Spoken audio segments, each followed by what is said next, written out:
My channel. Okay guys, ito may ginagawa tayo. Isang PCX 160 Honda. Okay? Ito maglalagay ako ng MDL diyan guys. Ayan oh. Bali hindi ko na lang napakita sa inyo. Ito nagabang na ako ng ano dito. Ng dalawang wire pinatakbo ko sa battery, negative at positive.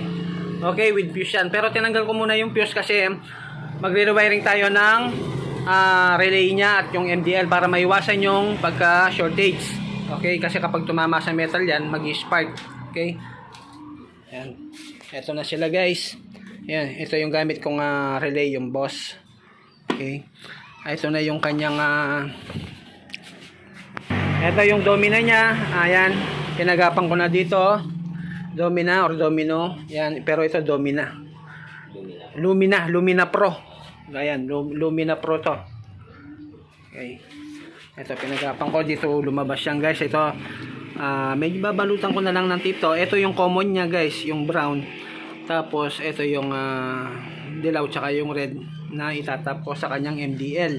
Ipapakita ko na lang mamaya sa inyo at sasabihin kung paano yung ginawa ko at yung pag-wiring dito guys. Okay? Abangan nyo po guys. At ito yung kanyang MDL na ilalagay namin dito sa ilalim. Okay.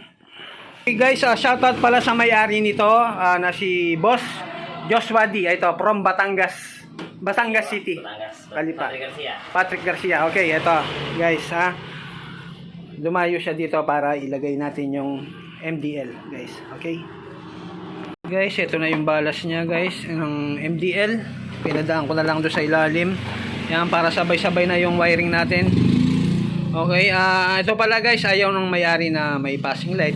Kaya stock lang daw. Okay, ayaw niyang bigyan ng passing light. Okay. Okay guys, ito po yung ginawa natin. Pinagsama ko yung dalawang dilaw, dalawang pula, dalawang itim. Ito yung ground natin guys. Okay, sasama ko na rin yung ground ng negative ng battery. Yung pinagapang natin doon sa battery. Yan, magkakasama yan. Pati na rin yung ground ng ating relay. Number 85 o number 86 dyan. Alin mas sa dalawa. Basta't mapasukan ng positive yung isa doon. Okay na. Okay. Guys. Okay guys, bali yung natitira nating wire sa ating relay ay yung number 85. Yung number 85 guys. Ay 86. 86 or 85 pwede. Ito 86 to. Dito na ako magtatap guys dito. Sa kanyang yung charging system ng cellphone dito. Ito yung kulay blue na may stripe na white. Ito yung ACC niya guys. Dito natin itatap yan. Okay. Okay guys, ito po yung paglalagyan natin ng number 86 ng relay. Ito, yung sa kanyang charger ng phone. Okay, ayan oh. Kailangan iilaw yan kapag naka-on yung ating motor. Okay, ignition switch. Yan. Okay, yan po yung ACC. Yung kulay blue na with stripe white. Okay guys. Okay guys, yan. Dito ko na lang tinap yung ating number 86 na relay. Dito sa kanyang cellphone charger. Ito, yung kulay blue with stripe white. Wala na tayong binakbak na oriente dyan. Okay guys.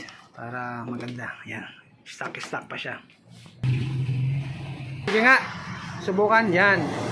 Yung isa. Okay. Isa pa. Yan. Yan. Okay. Ayos. Okay guys, yan. Balot na po yung ating mga balas at yung relay. Yan. Wala ka nang makikita ano dyan. Dito ko na siya nilagay. Tapos ito na rin yung kanyang yan na guys. Sige. Tira. Okay. Alright. Yan no. Okay. Okay guys, dito ko natatapusin yung ating video.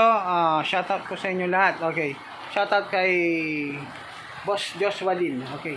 From Batangas. Okay. Bye po.